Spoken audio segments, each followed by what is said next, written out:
ఏపీలో ఎక్కడా లేని రౌడీ రాజకీయాన్ని చంద్రబాబు పెంచి పోషిస్తున్నారని విమర్శించారు మాజీ సీఎం వైఎస్ఆర్సీపీ చీఫ్ జగన్మోహన్ రెడ్డి.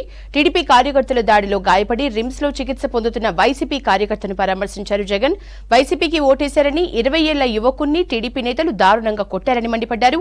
అధికారం మారిన రోజుల ఆ పాపాలు తనను చుట్టుకుంటాయని చంద్రబాబు గుర్తించాలన్నారు జగన్.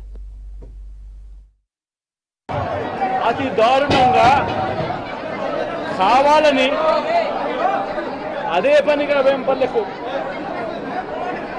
అదే పనిగా ఒక వెహికల్లో వచ్చి దారిలో పోతా ఉన్న పిల్లోడిని బైక్ ఆపి నిర్దాక్షిణ్యంగా కొట్టి హాస్పిటల్ పాలు చేస్తూ ఉంటే ఏమి సాధిస్తూ ఉన్నారు? ఇంతవరకు పులివెందుల్లో ఎప్పుడు ఇలాంటి సాంప్రదాయం లేదు. ఎన్నికలు అయిపోయిన తర్వాత ఓటు వేయని వారిని కొట్టే కార్యక్రమం ఎప్పుడు జరగల. రాష్ట్ర వ్యాప్తంగా కూడా ఒక భయాందోళన వాతావరణం క్రియేట్ చేయడం కోసం అని రాష్ట్ర వ్యాప్తంగా ఇదే చేయిస్తూ ఉన్నారు దగ్గరుండి. ఏం సాధిస్తారు దీనివల్ల? మీరు వేసే ఈ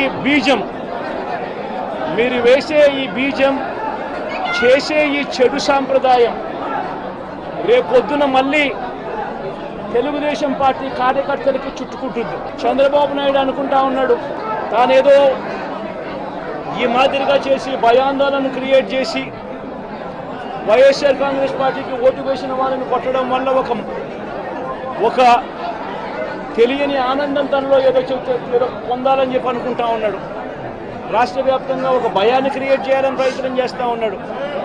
కానీ నేను చంద్రబాబు నాయుడు గారికి మరొక్కసారి కూడా చెప్తా ఉన్నా, ఒక చెడు సాంప్రదాయానికి నాంది పలుకుతా ఉన్నారు. దయచేసి ఆపండి. ఆపకపోతే మాత్రం ఎల్లకాలం మీరే అధికారంలో ఉండరు.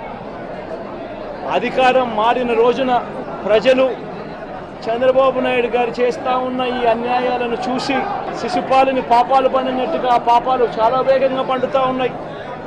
అధికారం మారిన రోజున తాను చేస్తూ ఉన్న ఈ చెడు సాంప్రదాయం తనకే చుట్టుకుంటుంది. చంద్రబాబు నాయుడు గారిని హెచ్చరిస్తూ ఉన్నాను, మరొక్కసారి మళ్ళీ హెచ్చరిస్తూ ఉన్నాను, ఇది కరెక్ట్ సాంప్రదాయం కాదు, దయచేసి దీన్ని ఆపమని చెప్పి. నిజంగానే ఒకసారి మీరు కూడా వెళ్ళి ఒకసారి చూడండి. ఒకసారి ఏం పాపం చేశాడు నా పిల్లోని, ఎందుకు కొట్టారు, ఏం పాపం చేశాడని కొట్టాడు.